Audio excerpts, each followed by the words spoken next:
Hello and welcome to another episode of the JRE Review. Today I am reviewing Joe Rogan's conversation with Rafinha Bastos in podcast 1243. Rafinha, I think that's how you say his name, is a Brazilian comedian. And what was interesting about him being on the show is during his conversation with Joe, he was really explaining that there was no stand-up comedy in Brazil, kind of like in the early 2000s and before. It just didn't exist. There was nothing like it. And he had an idea to do it after coming to college in the US, and he was here on a basketball scholarship, and decided to do stand-up, take it home, got a group of people, and that's it. It just became a thing after that, thanks to this guy's help.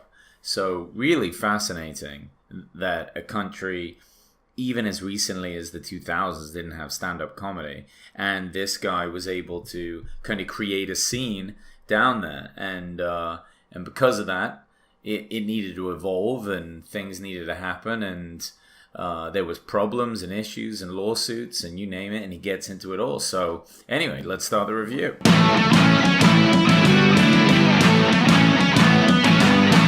Welcome to the Joe Rogan Experience Review, where each week I review every single episode of the Joe Rogan Experience. What more do you want? So Brazilian stand-up is only about 16 years old, according to Rafinha. And that's not that old. You know, that really hasn't given a lot of comedians a chance to develop themselves. I mean, it takes time. You know, let's say comedy there has only been going 6 years, then you get into it, and it's only been another 10. Maybe that's enough time somewhat to develop your voice. So you could imagine that there's starting to be a bit of a boom in stand-up comedy in Brazil now. Because enough time is starting to pass, but overall that's not enough to kind of develop a whole field. Like when you look at US comedy and like what Joe's got to learn from, he's been able to see back to comics from like the 50s and even before that, see how they develop, you know, how things have changed, you know, Carlin, Richard Pryor, you name it, all these different generations of comedy, and he gets to jump on that. But in a sense, this guy from Brazil doesn't get that. I mean, I guess he could see other comedians from different countries translate the comedy and then somehow make reference there, but it doesn't really relate culturally, I wouldn't have thought. So he's had to work really hard for this, and quite a pioneer. So because of that, though, he's picked up some speed there in Brazil. He now owns a comedy club that holds about 300 people. He says he sells out on the weekends, 3 shows, so he's doing well, and I mean that's very impressive. And he's done TV spots, was able to do a movie and direct some things, so his career has really done well, and he's been able to make a lot happen with stand-up there. But it hasn't all been fun and games. He's had to learn a lot on the way. And Brazil doesn't have the same sort of First Amendment protection laws that we often take for granted in the US. And I say take for granted because often, you know, at least I don't even think about the fact that they exist and that you have the freedom to say certain things, because you wouldn't even notice unless you're in a country that wouldn't allow it. So he's made a few jokes. He made one joke about a woman, some celebrity, who happened to be married to Ronaldo's manager, the soccer player, and they got very upset, and he was suspended from his show. He ended up quitting and deciding not to apologize after they said they wanted an apology, just because he felt like, look, I need to take a stand. You know, in a sense, he's representing the beginning of comedians, and what he does moving forward from each dispute is really going to set the bar for other comedians. So he didn't want to shy away too much. Thank God he was doing well, because this has cost him hundreds of thousands of dollars in lawsuits.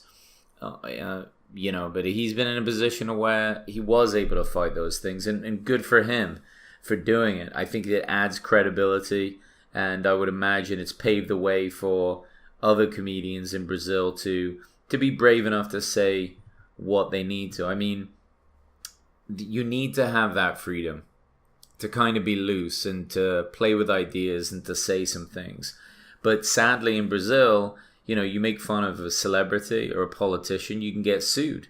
And it's a real big problem because those are some of the best areas to kind of make fun of in a lot of ways. I mean, there's certain things, make fun of yourself, but then also make fun of your family and maybe just things that people can really relate to. Everyone knows celebrities and they also know politicians, so they should be open to a little bit of cannon fodder.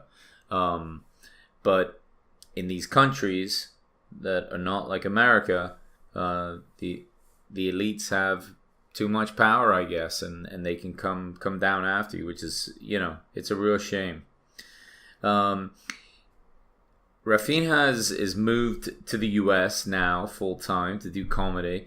I haven't seen him live, but I've seen some of his videos online, and he does a very funny bit about being foreign and not understanding what the N-word is. And he talks about it on Rogan's podcast, so listen out for that. But it's a very funny bit, and I'd seen it before, and he presents very well. So he's obviously got a lot of experience with stand-up, and I think that, I haven't seen a lot more of his material here, but his English is very good, and he seems to be understanding how to set jokes out here, and he's working hard to be a stand-up in the right area, in the LA area. So I've got a feeling this guy is going to take off, and he's going to start to be doing really well in the comedy world. So, keep a lookout for him. And he's had to sacrifice a lot. Like, sure, he's come here to live and work, but you don't get paid right away, even if you're a big deal down in Brazil. So he's got an agent and a manager. He is headlining some places, but I don't know what money he'd be making, but luckily he has some still from when he was down in Brazil and the work that he's done down there. But again, it's a huge sacrifice. Like he's left his son as well. And he talks about it on the podcast, and it's quite heartfelt with Joe. And he's talking and saying that he had to explain to his son, that he's leaving to go do comedy. And his son said, well, if I'm the most important thing, why are you leaving me? And he said, this is just something I have to do. And he even acknowledged that it's a very selfish thing in a sense, but he's so driven for it. But so much of stand-up and why it's so difficult is that sacrifice anyway. You have to sacrifice some things to be able to do it, and most people aren't able to or willing to, and you can't do it without that. I mean, it's just that difficult to where you need to be all in. Some more things about him too. As he was talking, he was actually New York Times made him the most influential person on Twitter for a while, and he's not even sure why, but he had a big Twitter following down in Brazil. He mostly just makes jokes on there, but it just kind of goes to show his reach down there and his popularity, which is really pretty impressive. And Joe was also saying that he can't think of another comedian that was brought up in a different country most of his life, and then much later in life came to the US and made it in comedy. So look out for this guy. He might be the first. So it's pretty exciting.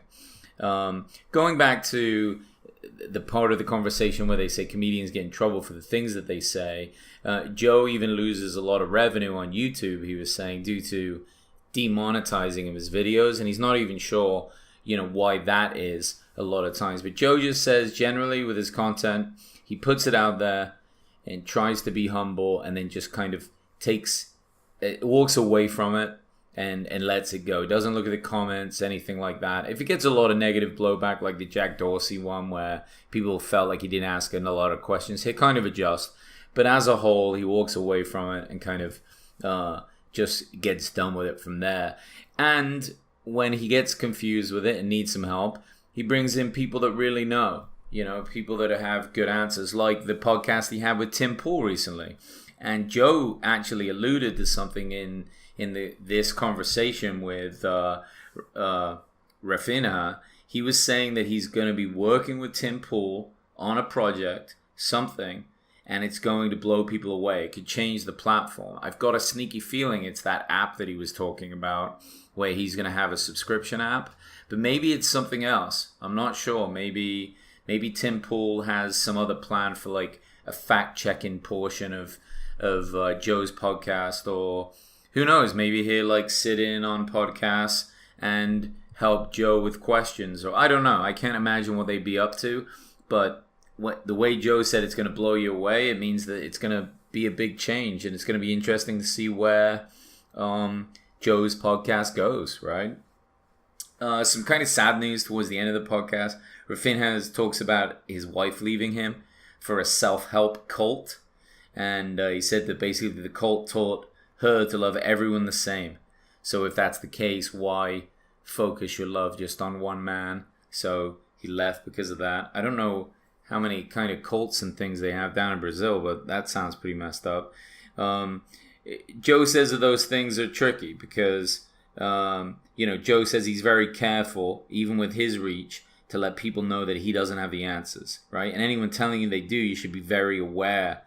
Beware of those people. You should be very suspicious of them because usually they're just going to try and take your money or something like that. So it's kind of an interesting point, and it's a good way really for Joe to stay humble, because he should never think, probably the power that he has through these podcasts, he needs to be careful about the kind of statements he makes about what he knows. And lastly, a cool thing, because obviously Rafinha is working hard to boost his comedy here in LA. Joe invited him to do some shows with him in the LA area in the upcoming days. So if you're in that area, if you're in California and you haven't seen Joe yet, come down and see it when he's got this guy on, and support this guy, because I think he's good. Check out the conversation. I really liked it. I think, like I said, this guy has done a lot for comedy in his country, and he's doing it with the right kind of attitude. He seems like a really decent person. But anyway, thanks a lot for listening, guys. We'll talk soon. Bye.